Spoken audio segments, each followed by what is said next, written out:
Hello and welcome to Messages for Men with me, Elizabeth Hobson, leader of Justice for Men and Boys and the Women Who Love Them, our design director, Max Anthony, and Greta Aurora.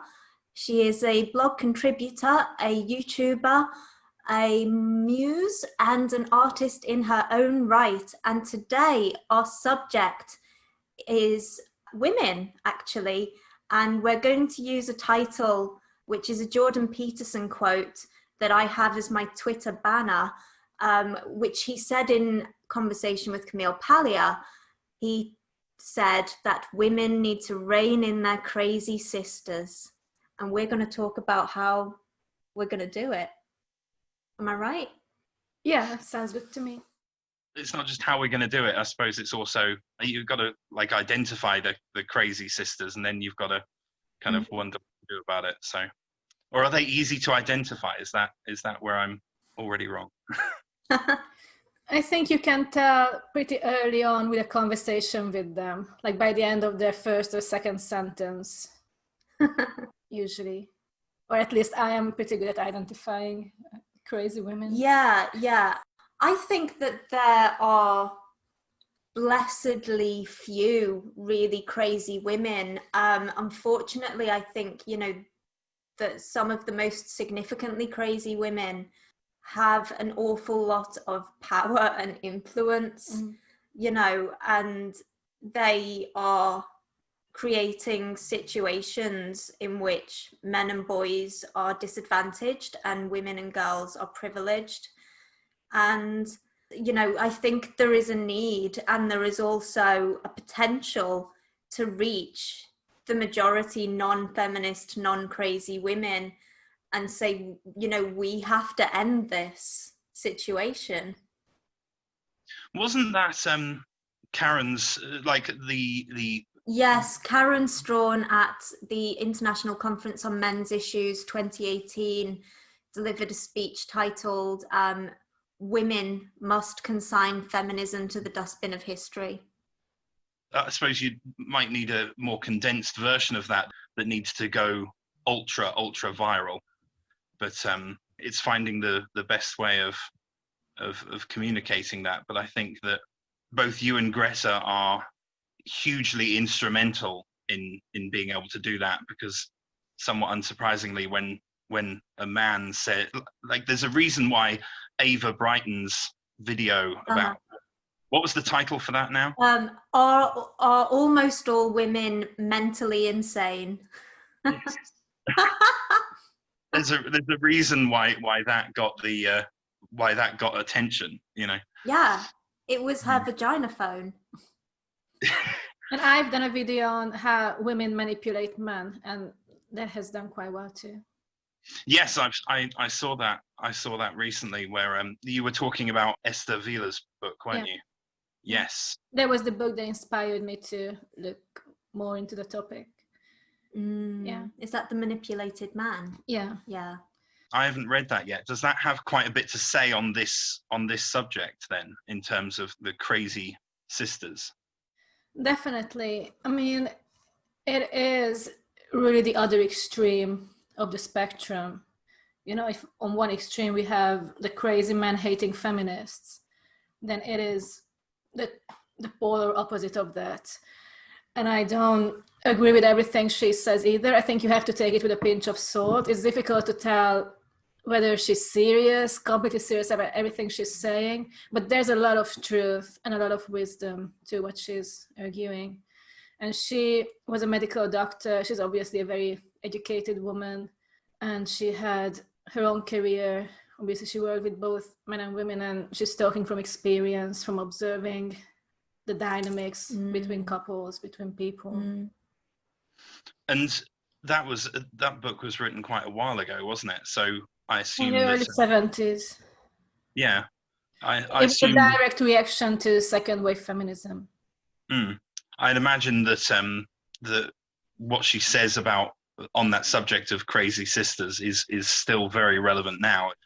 A lot of it is very relevant, although she concentrates on the housewife provider dynamic, which I point out in the beginning of my video, that's still relevant to some extent, But her starting point basically is that women don't work and women don't want to work, and they're like parasites sucking money and life out of men.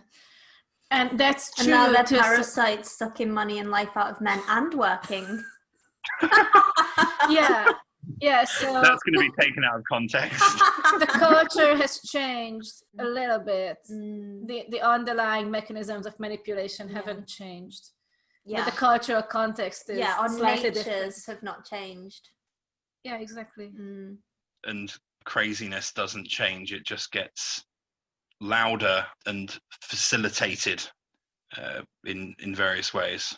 Does that make sense? Yeah, it does. I mean, we were talking before the podcast, though, Greta and I, about nature, actually, and about how, I mean, you know, Karen in her Women Must Consign Feminism to the Dustbin of History suggested that what we need to do is make anti-feminism fashionable, you know, and me and Greta were talking about how the way to reach women who have been seduced by this kind of victimhood feminism that tells them if you fail in life, it's because, you know, the deck is stacked against you and you had no control over it. And if you succeed, you did it against all the odds, you know, is to give back to women something that we've traditionally had throughout cultures, which is a celebration and a reverence for women's divine nature. You know, tell women that you are powerful and you can do whatever you want. Yeah, and that's exactly my reason for being an anti-feminist. I've always rejected the idea of being a victim and having to be lifted up, you know, by the government or whoever. I hate the idea of quotas. I hate the idea of forcing women to pursue just a very, very narrowly defined life path that feminists approve of. And I've always felt like instinctively that women had always been at least as powerful as men, perhaps even more powerful in a different way.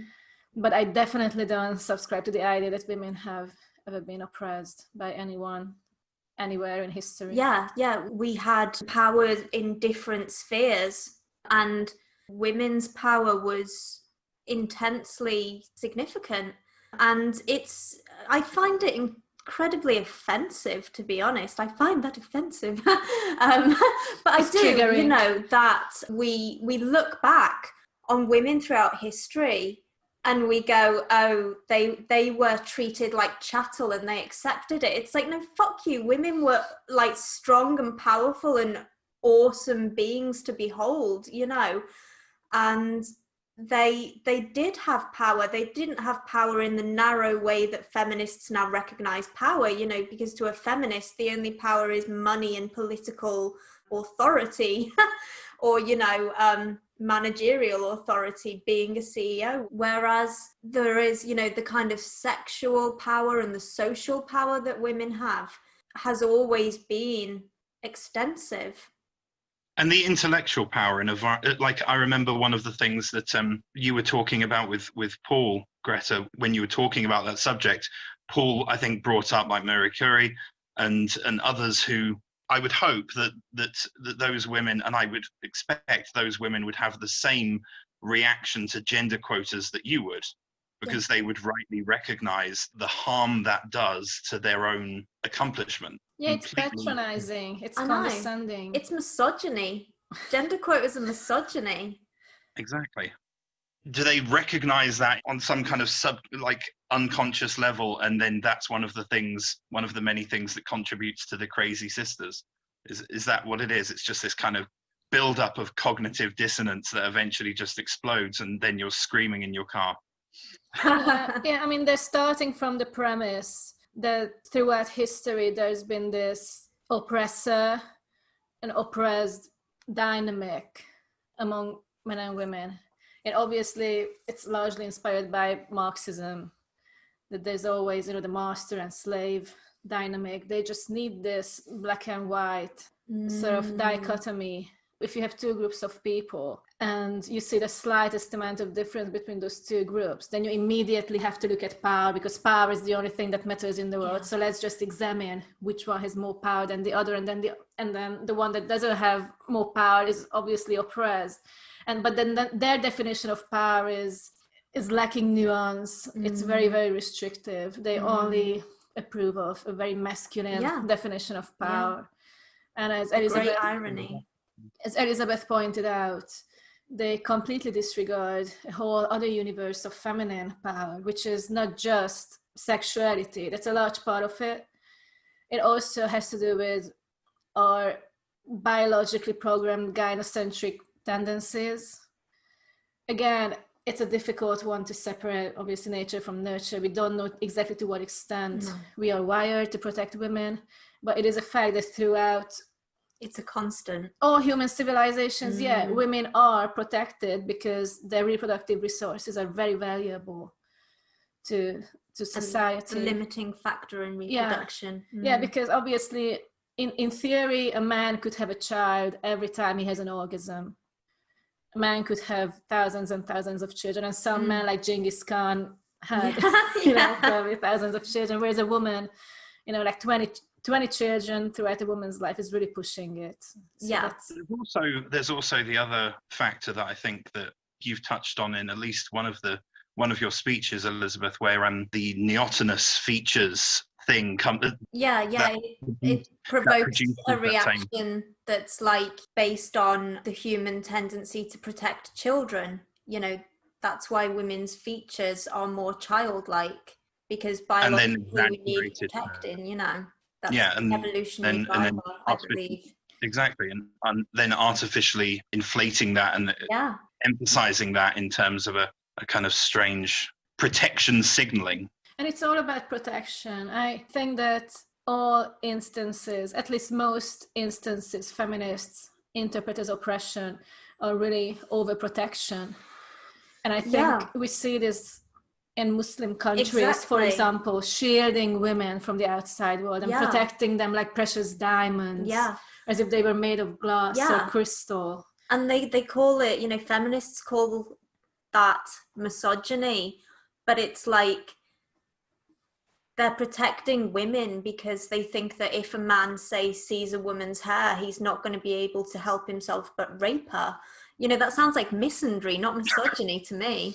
It's a strange thing of both. And I think I was reminded when you were saying that about there was a TV show from quite a while ago. It's fascinating to watch. It was focusing on people from different religions like Sikhs and Muslims and Christians, and how they go about like dating. And they had this one guy who probably drew a few short straws when it came to attractiveness. In other words, he was unusually short for a man, and he didn't have a full head of hair. And I remember a quote word for word from him where he said, "I want to treat her like gold, give her everything she wants." And I wanted to reach through the computer monitor and say, look, if you treat her like gold, that's not giving her what she wants. Like deep down in terms of an actual relationship, that's not what she wants. Yeah, but I think that women are confused by, Cosmo and whatever they read, that, that being treated like gold is what they want and it's what they deserve. I think there are a lot of messages out there in the cultural sphere, and that's on all kind of levels, because, in terms of like feminist literature, you've got Naomi Wolf's Vagina, which she talks about. There's a moment where she says that she knows all of these women and they had these really good husbands who were kind and good providers and good fathers to their children, and these women all left their partners, and why did they do it? And she says they did it because they were bored. And I was like, wow, is this where she's going to say, so buck your ideas up, women, that's not acceptable? But no, instead, she devotes an entire chapter to explaining to men how to stop their women getting bored. And everything she says, it's like this long list of like often contradictory advice. you know, that no human being could ever achieve. Be spontaneous, but, you know, be reliable and surprise her, and be dangerous, but not scary. And, you know, it's like, oh my God. And she then gives literally zero advice to women on how to make their husband or partner happy. And then you have popular music and stuff like that all has kind of basically broadly similar messages about women being just innately valuable, and they don't have to do anything. And in fact, even if they don't just not do anything, but they are actively like abusive, coercive, cheating, it's always his fault. And all these messages about how men have to sacrifice for women, which I think are really harmful. Yeah, and it's also treating both men and women as monolithic groups. And I'm not a fan of generalizations. I do think a liberation of women was needed, but liberation of men was needed too. Yeah, and I think yeah. the whole point of the liberation of the sexes is to let people do whatever they want. And not all men and women want the same thing. So you can't really give advice. You can't really give dating advice to all men and all women, because they're just not all the same. No, I suppose, you know, I think actually I would give dating advice to all men and all women. I would say that almost all men and women should go their own way for a period, so they can learn about themselves, get comfortable with their own company, work out what it is that they need from a relationship and what they want from a relationship. So, you know, I'm fully on board with MGTOW, I'm fully on board with WGTOW, and would like to see people really considering, you know, what is going to work for them. And then I think, you know, there has to be respect and there has to be love, sincere, open-hearted, genuine love between people, you know, not using women as sex objects, which I don't think happens very often, but, you know, for balance, and not using men as success objects, soulmates, not role mates, as Warren Farrell likes to say. That needs to be on a t-shirt. I can imagine when you're talking about, you said it was Naomi Wolf's book, didn't you? It was Naomi Wolf's vagina, indeed. I can imagine a woman, and it's most likely to be a woman, of course, reading that and looking through the advice for men and going, right, okay, some of this makes sense, that's contradictory. And then excitedly turning the page thinking, okay, here's the bit where I get empowered, where I can learn something. What can I do? Here's what the other people can do. What's something I can do right now or tomorrow, or like what's something I can change? Like, and her turning the page and just being greeted with, and now the next chapter, and she's like, I don't know. I mean, what I imagine is women reading that and ticking off the list going, my fella doesn't do that. He's done that, but he doesn't do that. And, you know, becoming bitter and resentful because that man doesn't fulfill Naomi Wolf's expectations. That's probably her absurd, ridiculous expectations. So she's trying to encourage more women to get bored and leave their partners. Yeah. Basically. There is actually a recently released book. The title is something literally like Why He's Not Good Enough for You and Why You Should Leave. It's self-help, but it's basically self-harm. It also feeds into the queer theory and stuff. Like one of the chapters is called something like Why You Should Leave Your Boyfriend.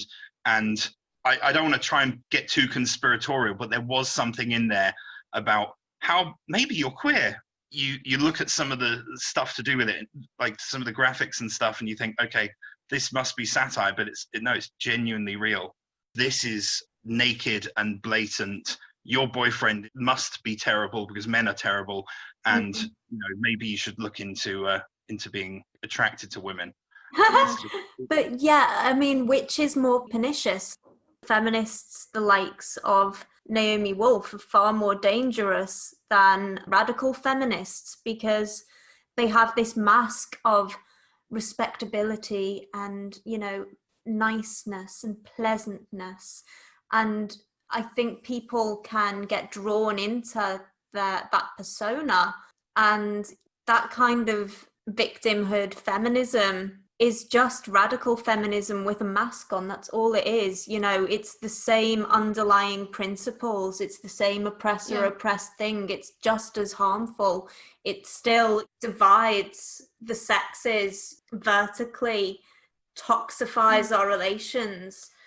And I think we all understand what's at the root of this. It's not about empowering women. It's not about women at all. It's about tearing down the family structure and undermining Western culture, because these people believe there's something inherently evil and oppressive about Western culture, and the best way to destroy culture is to destroy the foundation of culture, the basic building block, which is supposed to be the family. And I think that's just a thread that runs through all of feminism. Again, Marxist influences. I found the book. It's called Women Don't Owe You Pretty, Florence Given. It's marketed for younger women, essentially, a kind of women with attitude. Yeah, so it says, women don't owe you pretty will tell you to love sex, hate sexism, protect your goddamn energy, life is short, dump them, and that you owe men nothing, least of all pretty. So it really is that kind of thing of not just the men aren't fulfilling your expectations and that you're perfect as you are. There's this message that then goes even further than that of saying, not just you're perfect as you are, but in all likelihood, you're probably doing too much already to please your partner. And like, you need to, it's stop amazing. Shaving your armpits and, you know, washing your face. But it's like, life is short, dump them. It's got to be one of the first self-harm books. I really think it's utterly criminal how feminists are waging this war on feminine beauty. You know, like, feminine beauty is ephemeral and it's divine and it should be celebrated and enjoyed. And to be honest, maybe that's something that we can use, because, you know, the beauty industry is not getting any smaller. You know, women are not buying fewer lovely dresses. Women love dressing up and playing. It's one of the greatest pleasures of being a woman, being able to, you know, create your persona and, you know, paint your face and put on nice clothes that are individualistic to a degree that, you know, most men don't kind of feel they're able to do. And so, you know, maybe that is something that we can attack feminists with. Yeah, and one of their main talking points is that beauty standards are constructed by the patriarchy, male gaze, and they're inherently oppressive. And I recently put together this graphic. I love it. About the epitome of female beauty in different cultures going back 7,000 years. And you see, we have like a little statuette from 5000 BC, where we already see the ideal waist to hip ratio. And that's like the oldest record we have of it. Yes, I saw that, yeah. So going back 7,000 years, it just hasn't changed that much. Obviously, we see depictions of mother figures, which are not meant to be erotic, but we're talking about depictions of beautiful women. And they all have strikingly similar waist to hip and bust ratios. And it just makes evolutionary sense, you know, because these are the characteristics that signal fertility in a woman. It just makes sense that a woman like this is more likely to give birth to healthy children. Therefore, the men who chose to reproduce with women like this were more likely to pass on their genes. So these preferences have been passed down through many, many generations.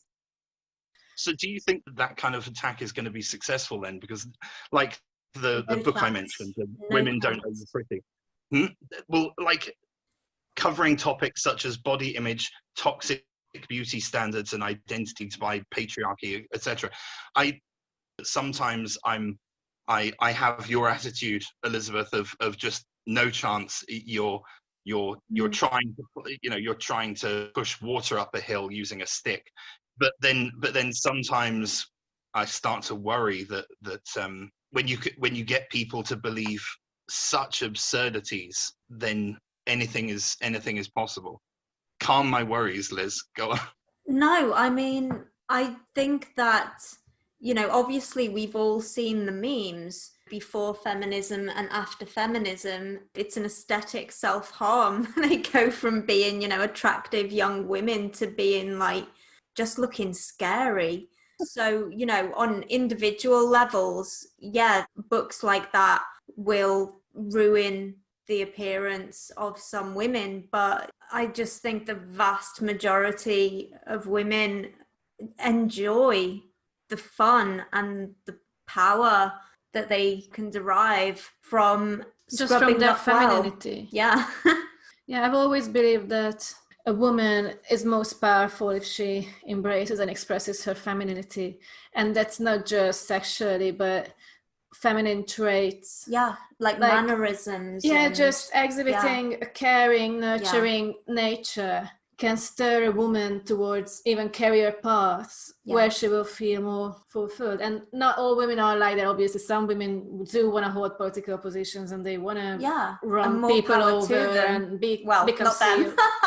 But that's still a minority of most women. Yeah, you're absolutely right, because you can see in the criminal justice system that, a traditionally beautiful woman will be treated preferentially as compared to like a masculine woman. There was a study, and I think it was conducted in the UN, but essentially what they found was that women who are traditionally feminine are more likely to get both men and women to agree with pursuing the policies that they want. Yeah, that's interesting. Mm. It also makes sense because, studies have shown that both men and women like looking at beautiful women. If you look at women's magazines, they have beautiful women on the cover, and women buy those magazines. So they don't buy those magazines because they hate what they're seeing. They're drawn to it. And they produce pheromones that make them feel good looking at those images. And that's been, along with the grid girls and all of those other areas, that's been one of those things where that's been attacked, and then men have enthusiastically not just jumped on board. There was a technology magazine called T3, and they used to have beautiful women on the cover. The least someone would have on would be like a swimsuit or just like tight clothing or something. And it became this kind of big explosion quite some time ago, at least like maybe a decade ago. And that was so old fashioned. And it's like, as you pointed out, Greta, don't you know, it's 2020 and men no longer enjoy looking at beautiful women. We're actually, we used to be a sexually reproducing species, but it's all osmosis these days. It's as though they looked at the graphic that you made, Greta. It's like they have this weird belief that they can drop a hammer on part of and just like kind of end time. Like we can just take these beauty standards and just say, oh no, it ends here. It's like hubris, this, we have transcended the human condition. I think luckily enough, it kind of creeped back in where they kind of realized that actually when you just put the picture of the fancy car on the cover, because it's like a technology magazine, so they'll have, very, very, very technologically advanced car. They realize that women aren't picking up this magazine because it's not catching their eye, and men aren't picking up this magazine any more than they're picking up all of the car magazines. They realize that actually beauty, and specifically faces, because obviously humans are wired to seek the pattern of faces. That's how it works.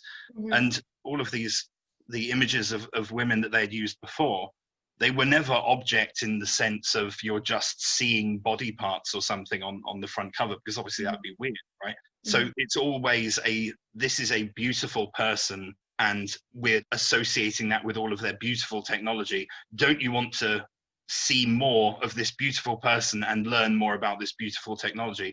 they then essentially realize that they can't avoid that. They can't pretend that beauty doesn't exist, and they can't hold on to some kind of weird ideological principle at the expense of being able to actually sell their magazines. You're smiling, Elizabeth. Like it's because you're happy that you realize they understood that beauty mattered. Yeah, absolutely. Get woke, go broke. And this denial of an inherent beauty, I think it's a symptom of a deeper underlying denial of human nature as a whole and all the constituent pieces of our nature.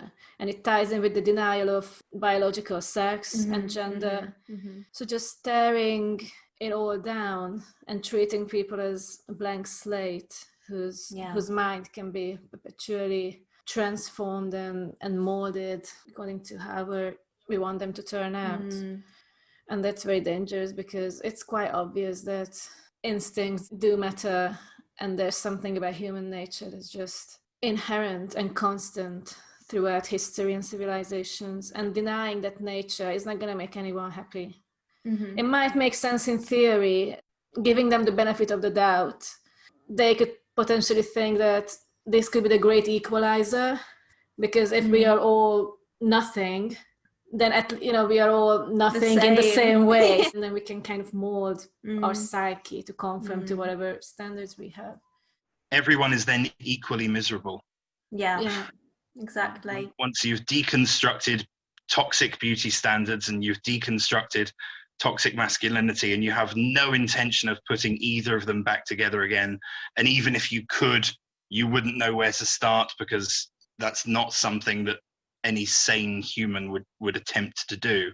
It's the weirdest goal ever. And if aliens landed on Earth and you tried to kind of explain to them that this is the goal of a whole bunch of people, then I think they would get back in their spaceship and leave.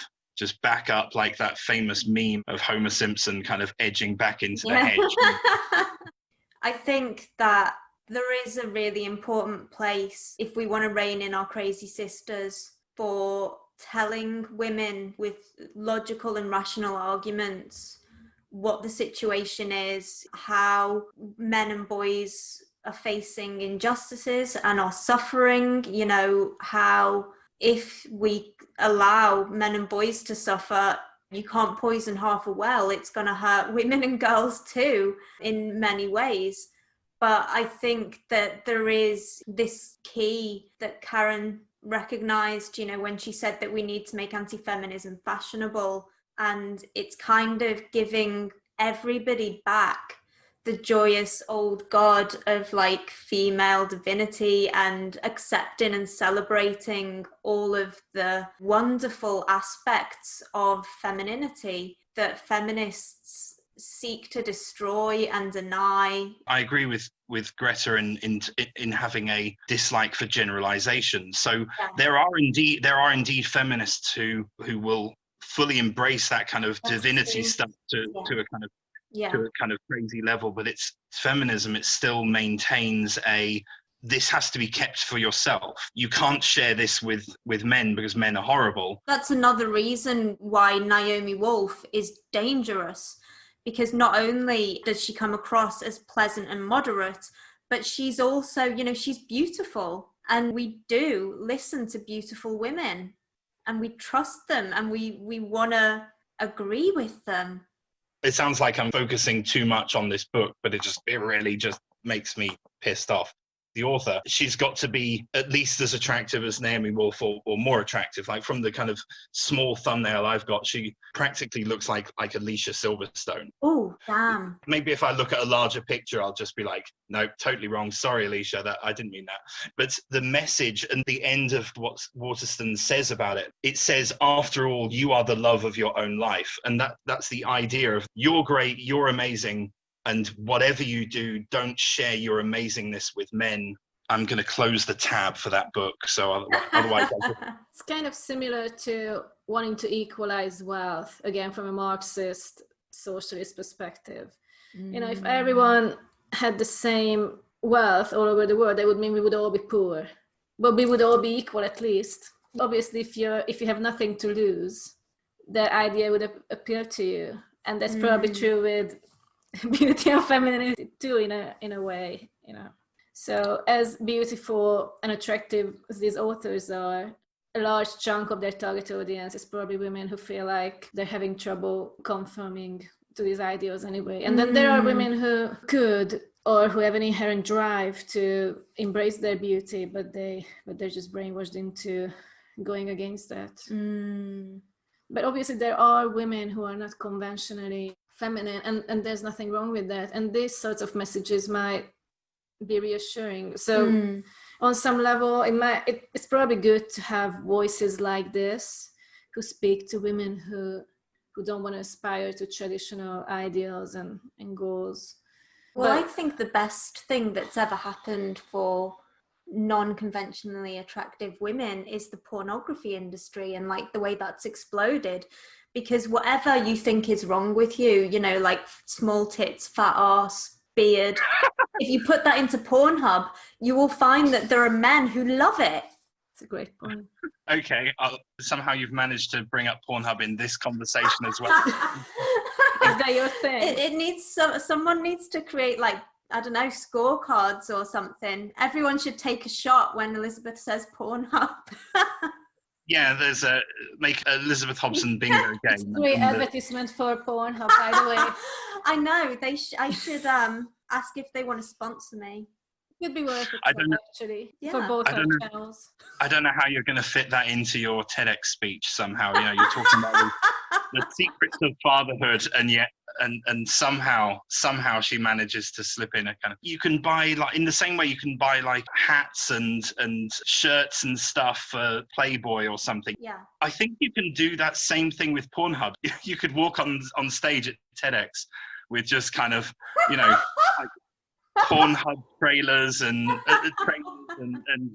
I want to look that up now, but I suspect it's gonna just like autoplay or something, isn't it? So in the background you're just gonna hear. And this was something that came up in your discussion with Paul Elam.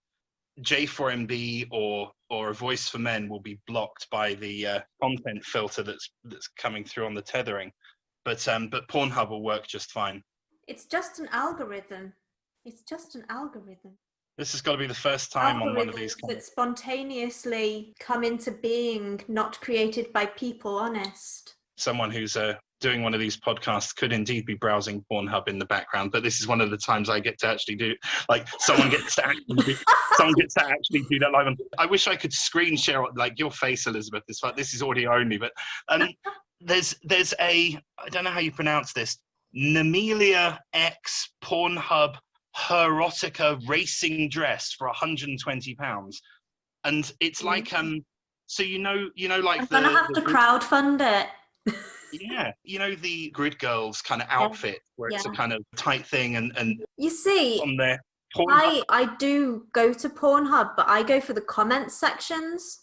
Some of the comment sections are really interesting. It's like the way Camille Paglia says that she listens to like talk radio shows about sport because it's a male space and men just being masculine and interacting like men. That's what happens in Pornhub comment sections. Hang on, I'm going to get my phone and read you because I do screenshot them.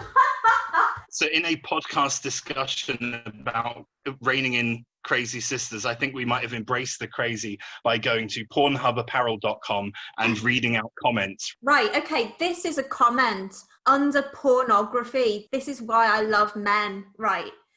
So I've missed out who made the initial comment, but this poster says, why do we assume the core of a black hole has a singularity in it? How does it make sense that something can be infinitely dense, i.e. have zero volume? I could understand it if a black hole was an object of finite but extreme density, then its escape velocity would still be stronger than the speed of light. But the laws of physics would still make sense at the core because space would not have infinite curvature there. But why do people say black holes have infinite density? And Big Boy 132 responded, I think they refer to it as infinite simply because we don't know for sure. So it's not really infinite so much as it's indefinite. We are unable to define its density due to the size of it. So it's fairly safe to assume it goes on forever for all intensive purposes. You see what I mean? People don't believe me when I say I go there for the comment sections, but I do.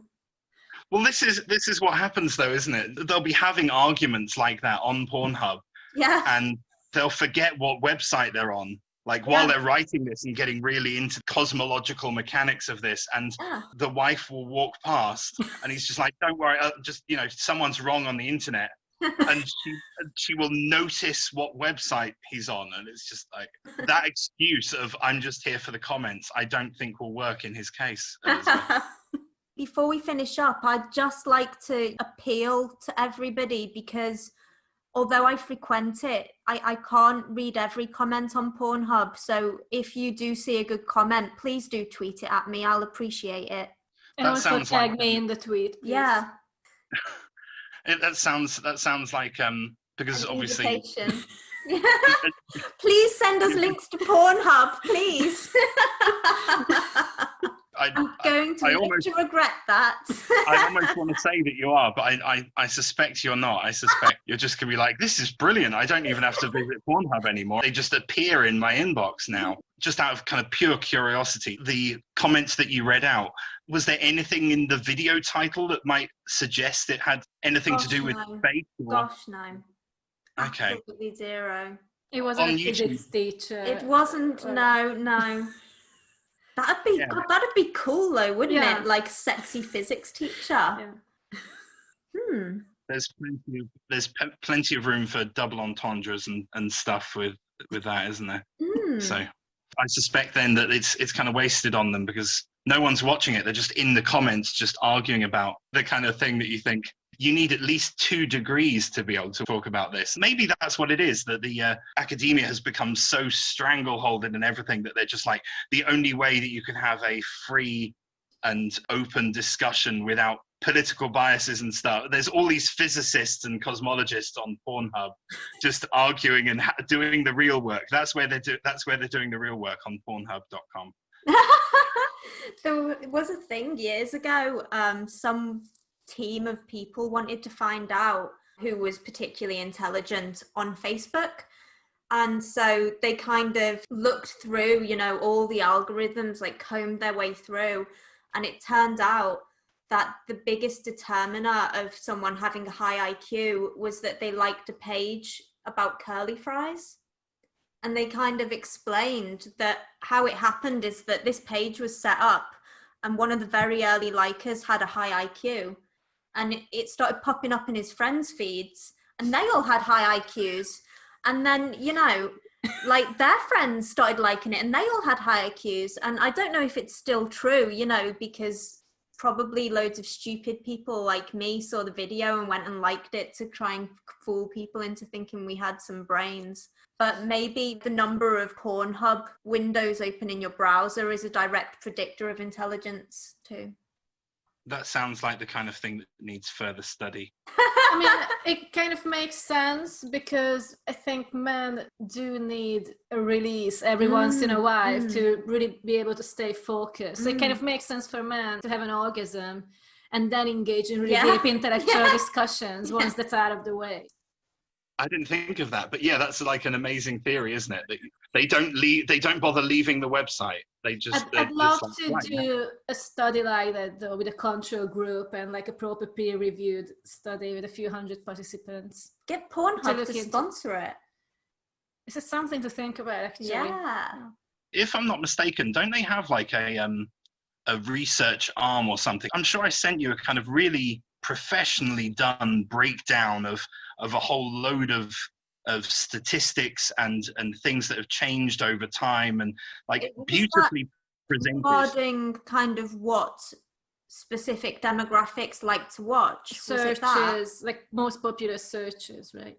It did have that, but I think that maybe to kind of give their research a kind of air of legitimacy, so they're not just it's not some kind of infomercial. I think they also had other stuff there that didn't directly relate to their business. So it means that they can then claim a certain kind of legitimacy that they wouldn't otherwise have, because otherwise it's just It's like all those kind of companies that say, oh well, studies show that people prefer to have a lawn that has been mowed by an electric lawnmower, and we just happen to sell those. What a surprise! But I would imagine if you approach them with some kind of detailed proposal, that they would probably actually embrace that. I don't know how we got onto the talking of black holes. We've kind of circled around. You've sucked us in, Elizabeth, sucked us all into Pornhub again. So do you want to take us out then, Elizabeth? Like, take us out of the black hole and then end? Yes. Okay. Well, regarding Crazy Sisters, I think that women are being brainwashed and harmed, and we have antidotes to it. We can give them facts and reason. We can give them gratitude. We can give them joy and, celebration of what they are and what they have. And I hope we can pull our relationships back from the brink. Yeah, I agree. For some listeners who haven't heard of you, Greta, where can people go to find out more about your work? I have a website, gretaaurora.com. On YouTube, you'll find me at youtube.com/gretaaurora. I'm also on Facebook, Instagram, and Twitter. And follow Greta on Twitter, because you have a whole load of really great stuff, very beautifully presented. It's a wonder you don't have 100,000 followers on Twitter. And the same goes for Elizabeth. We'll get there eventually. Yeah. If we don't get kicked off Twitter first. Wow. Maybe that's what happens. We need to open accounts on Pornhub and just... Yeah. I mean, because I don't have one already, so... This will be audio only, but when Elizabeth said, I don't have one, Elizabeth looked down. Yeah, I'm going to end it there, but yeah. So if people want to find out more about you, Greta, they can go to your website and Twitter and Instagram and all that kind of stuff. And for people who want to find out more about J4MB, they'll already be on the website, but go on, Elizabeth. Yeah, our website is j4mb.org.uk. We have a YouTube channel. If you put J4MB in the search bar, then it will come up, Justice for Men and Boys and the Women Who Love Them. I'm on Twitter at antifembot.com, and we'll put all these links in the description anyway, right? What about you, dear design director? I exist within I'm not. Has no life outside of these podcasts. I don't exist. I'm kind of only on imagination. Yeah, exactly. Only on Pornhub or something. Well, thank you, Greta and Max, for joining me, and thanks to everybody for listening. Au revoir.